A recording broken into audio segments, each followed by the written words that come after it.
vai tratar sobre a terceira fase, né, do capitalismo. Ora, nessa terceira fase, nós temos que entender movimentos importantes aqui.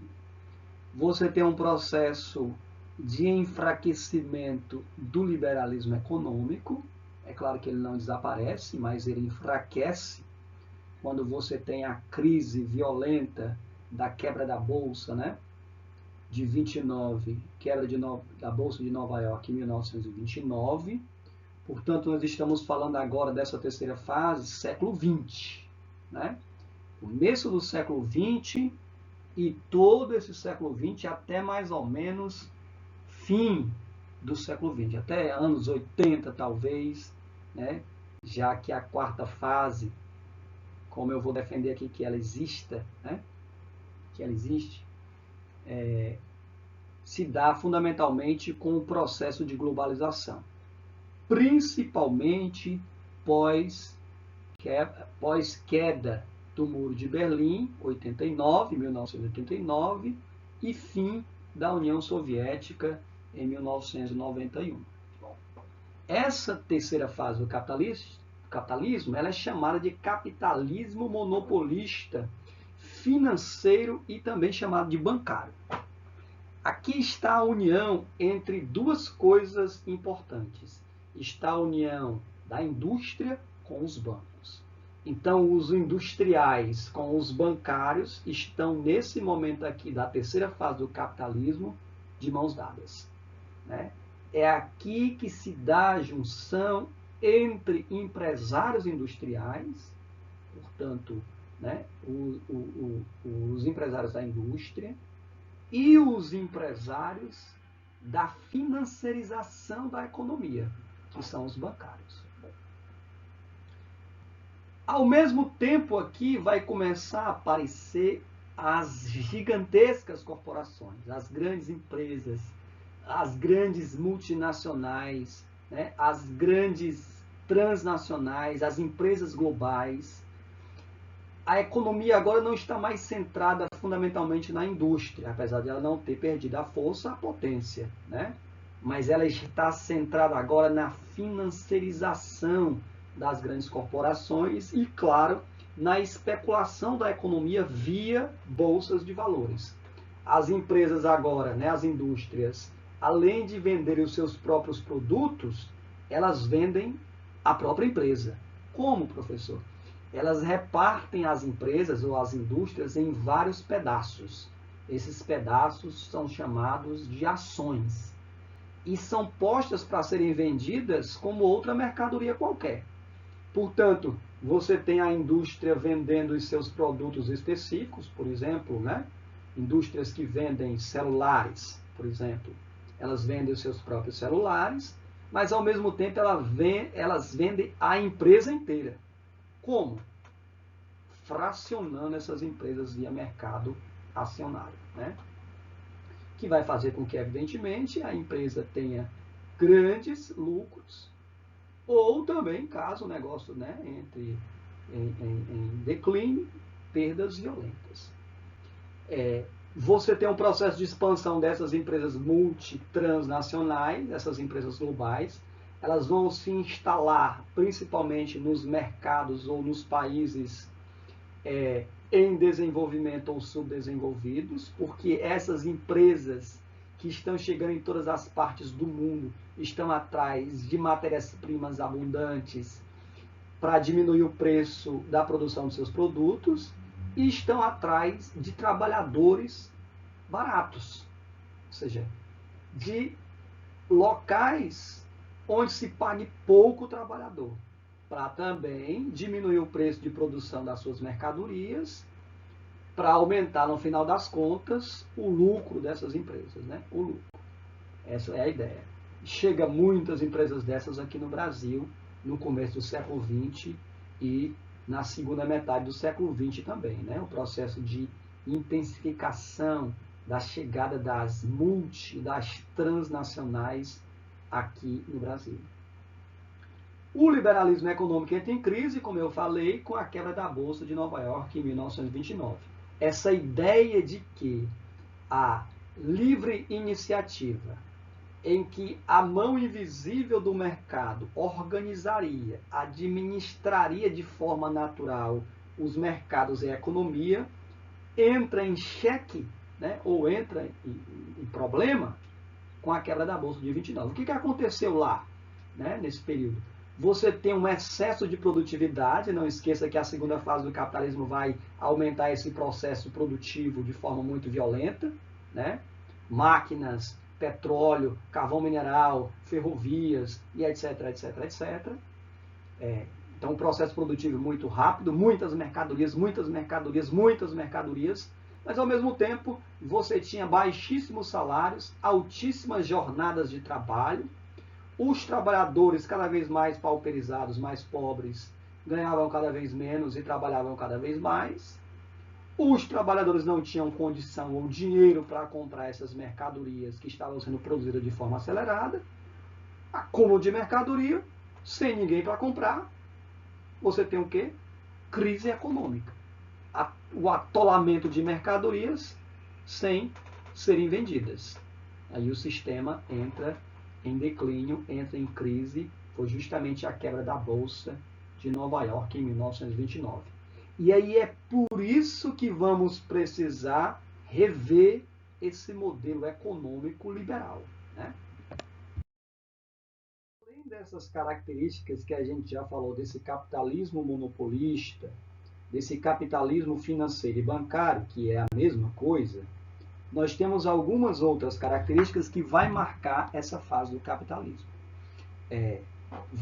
Nós vamos ter aqui a formação de monopólios, a formação de oligopólios, a formação dos cartéis, dos trustes, a formação dos conglomerados e a formação dos holdings ou das holdings. Nós vamos explicar cada uma delas.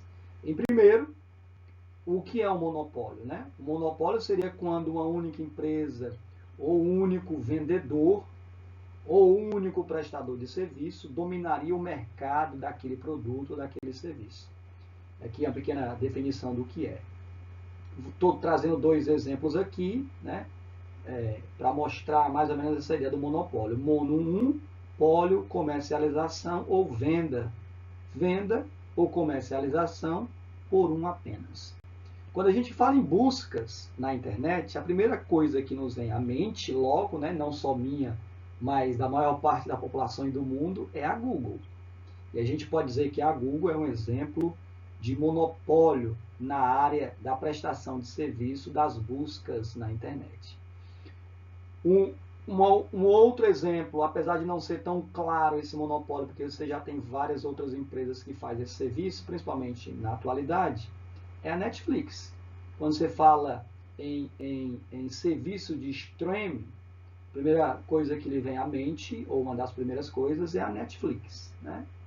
Então, esses conteúdos sob demanda, esses streams, eles estão muito vinculados a essa monopolização pela Netflix. E isso aqui seria um exemplo, seriam exemplos, né, de empresas monopolistas.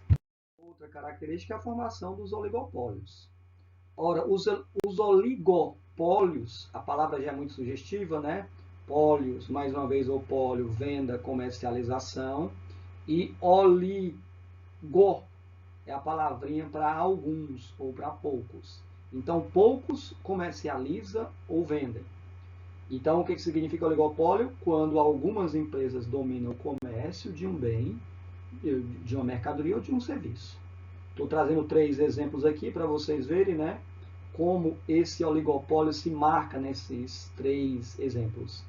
Por exemplo, aqui no Brasil, as prestadoras de serviço de telefonia celulares, de internet também, né, estão concentradas nessas 4 empresas principais, a Oi, a Vivo, a Claro e a TIM. Um outro exemplo de oligopólio claro são os bancos aqui no Brasil. Quem presta esse serviço de banco aqui no Brasil são apenas, né, em sua grande maioria, 6 bancos. Banco do Brasil, Caixa, né, Itaú, Bradesco e Santander. Lembrando, né, que o Itaú, por exemplo, fez recentemente não, fez algum tempo atrás um trust, que é a fusão, né? uma fusão? Eles entraram em fusão de banco com banco, e o Unibanco se uniu ao Itaú e ficou, né, esse monstrengo, o Itaú ficou um monstrengo depois dessa fusão.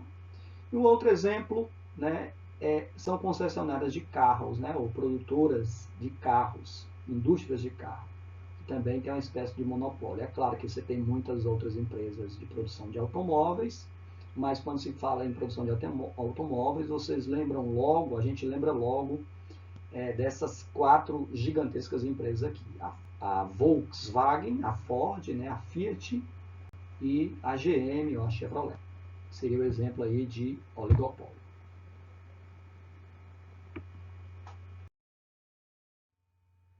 Bom, uma outra característica desse capitalismo monopolista é a formação dos trustes. Ora, o truste, o que ele é? Ele é uma fusão de 2 ou mais empresas ou ramos comerciais ou de negócios que tentam, de certa maneira, dominar o mercado ou ter força majoritária sobre aquele comércio, daquele certo bem, daquele certo serviço. É evidentemente que os trustes eles são fiscalizados. No caso brasileiro, por exemplo, quem fiscaliza a fusão entre empresa e empresa é o CAD, né, que é o Conselho Administrativo de Defesa Econômica, que está vinculado ao Ministério da Justiça aqui no Brasil. Ora, veja aqui os exemplos que eu trago, né? Esse último aqui, Avon e a Natura, foi uma fusão recente, né? Ano passado é que ocorreu essa fusão entre a Avon e a Natura.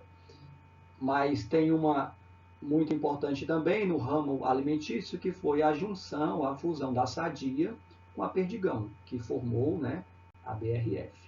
Então, os trustes, não esqueçam, são fusões. Mas para tentar equilibrar a livre concorrência no mercado, quanto mais livre concorrência, melhor para o consumidor, há órgãos que faz a fiscalização dos processos de fusões para que não faça o ferimento a uma das coisas supostamente sagradas do capitalismo, que é a livre concorrência. Isso seria o truste, né? Bom, outra característica clara dessa fase do capitalismo é a formação dos cartéis. Ora, os cartéis, o que eles são, né? Acontece quando empresas diferentes, mas que atuam no mesmo ramo, elas, apesar de não se fundirem, não fazerem a fusão, não fazerem o truste, eles permanecem independentes, mas de certa maneira eles combinam, né? Entre aspas, eles combinam os preços de certas mercadorias para evitar essa livre concorrência. E só para explicar, o cartel é uma coisa ilegal, né? O CAD, no caso aqui brasileiro, que é o que faz a fiscalização tanto dos cartéis, né? Possíveis formação de cartéis, fiscalização dos trustes para ver se de fato não vai ferir a livre concorrência. Declara que a formação dos cartéis é algo economicamente legal e passível de punição. Você tem um exemplo clássico aqui, né, que são os postos de gasolina. Se você pegar qualquer posto de gasolina, de onde quer que venha a gasolina, quer seja o petróleo que venha dos Estados Unidos, quer seja o petróleo que venha lá do Mar do Norte, da parte europeia, quer seja que venha da Ásia, você percebe que quando chega nos postos de gasolina, já depois do refino, você tem uma espécie de tabelagem de preço, né? Então, os cartéis são caracterizados pela tabelagem dos preços de certo produto, no caso aqui a gasolina, né? Ou os derivados do petróleo. E uma outra característica é a formação dos conglomerados. Eu percebo aqui nessas imagens que eu mostrei do conglomerado. O conglomerado, né, é um termo que a gente usa muito na geologia, na geomorfologia, para rochas ou para fragmentos de rocha juntos uns aos outros, e forma essa rocha todo, né, de pequenas partes ou pequenos fragmentos, de pequenos seixos. Então veja como é um conglomerado na geologia, e o conglomerado do ponto de vista econômico, o que ele é? É um grupo empresarial, né, que tem várias empresas dentro desse grupo. E ela mexe ou age no ramo de diversidade de coisas. Vou dar o exemplo aqui do grupo Edson Queiroz, que nós conhecemos aqui no Ceará, né? Que dentro desse gigantesco conglomerado, o que se tem? Você tem empresas de energia, que é o caso da Nacional Gás, que vende o gás butano. Você tem de alimentação, a Indaiá, a Citrus, por exemplo, de eletrodoméstico, que tem a marca Esmaltec, e de comunicação, que tem as marcas do Sistema Verdes Mares, e na educação você tem a Unifor. Então veja, esse grupo Edson Queiroz é um conglomerado por quê? Porque é só um grupo, mas ele se reparte em várias empresas diferentes. Essa imagem do lado esquerdo aqui que vocês estão vendo, né, são outros exemplos de conglomerado. Por exemplo, a Coca-Cola, a Unilever, a PepsiCo, todas elas são conglomerados, são empresas que têm outras tantas empresas dentro. Geralmente esses conglomerados eles são geridos, né, por holdings, que nós vamos ver no próximo slide. E aí você tem uma outra característica que é a formação das holdings. Ora, o que ela é, né? Muitos acreditam que esse é o ponto máximo ou auge do capitalismo, a ideia das holdings. Você tem um conglomerado, que são aquelas várias empresas que eu mostrei anteriormente, né? Um grupo com várias empresas, só que esse grupo forma-se uma outra empresa para ser a administradora desse grupo, né? Ou desse conjunto de empresas. Essa administradora, ela fica com a maior parte das ações, pelo menos 51% das ações dessas subsidiárias, e esse processo de formação da holding é só para essa empresa administrar. Ela não produz absolutamente nada. Quem produz é a empresa A, B, C, D e etc. O que a holding faz? Ela apenas administra. É como aqui, né? Um grupo de empresas, um conglomerado. Uma delas domina o grupo através do controle acionário. Ou seja, ela tem a maior parte das ações. Ou seja, esse seria talvez o ápice, né, de uma organização capitalista, um conglomerado com uma holding. Beleza?